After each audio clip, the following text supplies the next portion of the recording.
The school that I taught out down here in New Orleans had about a 48% population of undocumented families and individuals, predominantly from Honduras and the Dominican Republic.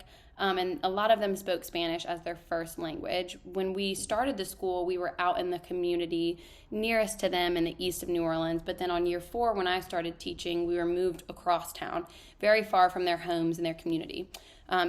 This meant that it was harder for them to stay engaged. We noticed that they weren't able to make it to parent-teacher nights, report card conferences, those sort of things. And as a teacher that was seeing so much growth and development in my students, especially those, that were learning English and acquiring those skills, I was disheartened and excited to want to share that with their families.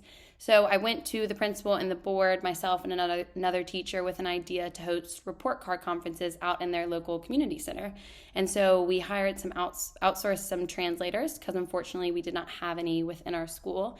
And we went to the east of New Orleans, where most of these families and their students lived, and held report card conferences, meet the teacher night, that second semester of my first year teaching, on a Tuesday and a Thursday. And it was great. We got to bring work samples. We got to talk with them face to face. We got to explain, some of the things that we were doing in class.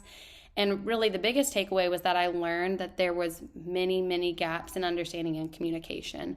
I had parents telling me, we don't turn in the homework because the instructions aren't translated to Spanish, so we can't help our students, which was such an aha moment in terms of the development and growth that I still needed to make in order to make this learning experience for the families and students more equitable. After that, I continued to sort of advocate and fight for things in terms of an in-house translator, in terms of more events where we're bridging this gap between the community that we used to be located in and the community that we were in now. There was oftentimes power struggles, and I won some of the battles and lost others, but I think the biggest thing that I learned was that you don't know what you don't know, You've got to ask questions. Just sitting there that day with those families and asking, how can I support? Are there any things you don't understand? Are there any things I need to do a better job at? Taking the time to speak with them in their native language, in their native community, right? Where they all feel comfortable, did a world of difference in terms of building that bridge of trust and that open line of communication.